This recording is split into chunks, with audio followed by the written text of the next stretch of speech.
Para sahabat semulanya mereka yakin bahwa yang dimaksud dengan akhir zaman itu adalah mereka. Kenapa? Karena Rasul bersabda sallallahu alaihi wasallam, "Bu'istu ana wa baina yaday sa'ah kahatain." Aku ini diutus, kiamat terjadi antara aku dengan kiamat hanya kayak gini waktunya. Kata Rasulullah. Beliau pun mengancungkan jari tengah dengan jari telunjuknya ke langit dan kasih jarak sedikit.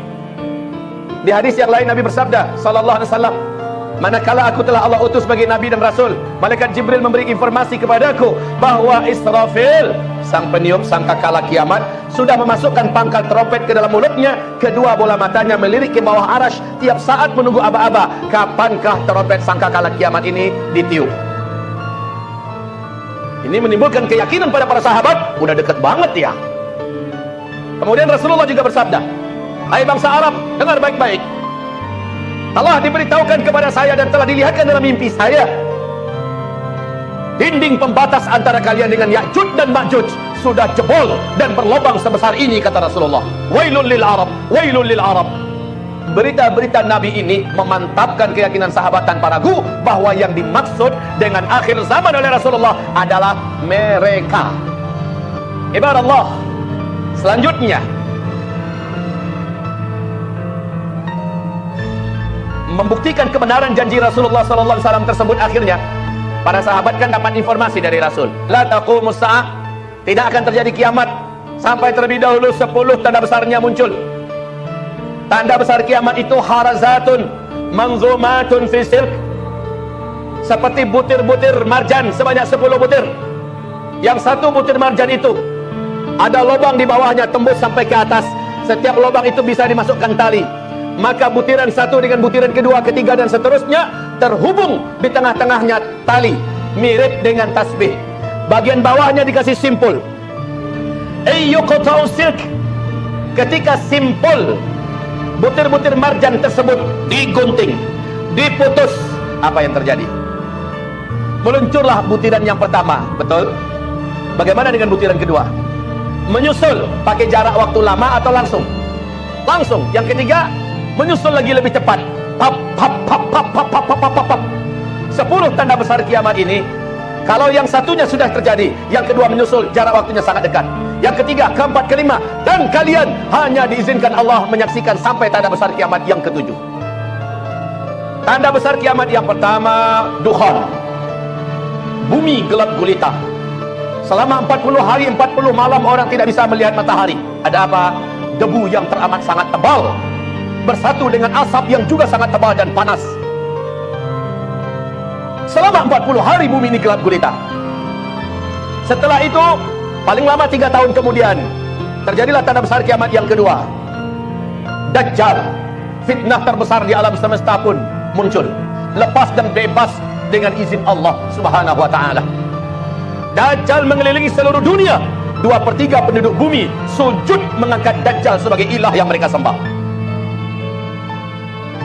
Dajjal hanya punya waktu 1 tahun 2 bulan 2 minggu. Terjadilah tanda besar kiamat yang ketiga.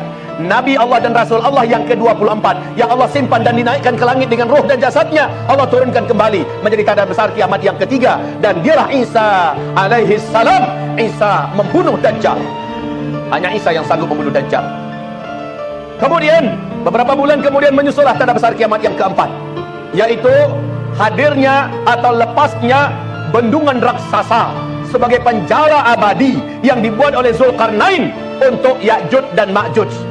Ini runtuh.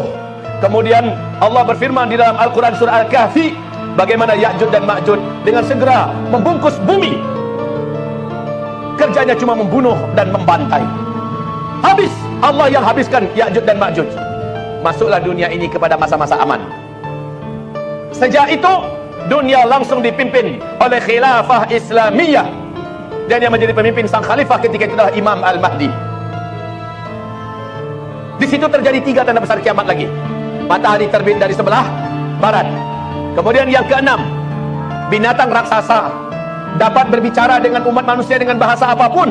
Binatang ini sangat ramah, keluar dan muncul dari perut bumi, menemui seluruh manusia dengan waktu yang sangat dekat dan cepat. Allah sebutkan binatang ini dalam surat An-Naml ayat 82. Ini bukan mitos, tapi Al-Quran. Allah yang menceritakan tanda besar kiamat yang ke-6 adalah dabbatul ardi, keluar dari perut bumi. Barulah yang ke-7, Yang ketujuh adalah angin lembut bertiup dari negeri timur, kata Rasulullah. Saat itu posisi Nabi di Madinah. Di hadis yang lain Nabi mengatakan dari Yaman. Maka timur bagi Madinah, Yaman bagi Madinah adalah timur. Dari Yaman akan berhembus angin yang lembut. Angin ini sejuk, berbau wangi kasturi. Dengan cepat angin ini membungkus bumi. Tidak ada satupun orang yang ada iman di muka bumi, melainkan angin tersebut akan sampai kepadanya. Walau imannya hanya seujung kuku, orang ini ada di bukit, di gunung, di pulau, di mana saja, asal ada orang yang masih kenal dengan Allah, dia bisa melafazkan kalimat Allah Subhanahu wa ta'ala, melainkan pasti angin itu akan sampai kepadanya. Manakala angin itu menyentuh kulit, terhirup oleh orang yang ada iman, saat itu juga, di tempat itu juga, dia langsung tergeletak, meninggal dunia. Serentak satu muka bumi, orang-orang yang ada iman kepada Allah meninggal dunia. Inilah dia tanda besar kiamat yang ketujuh. Habis. Yang tersisa setelah itu siapa? Orang-orang kafir yang sama sekali tidak kenal dengan Allah Subhanahu wa ta'ala. Satu atau dua generasi setelah itu, kata Rasulullah, malaikat Israfil pun meniup sangkakala kiamat.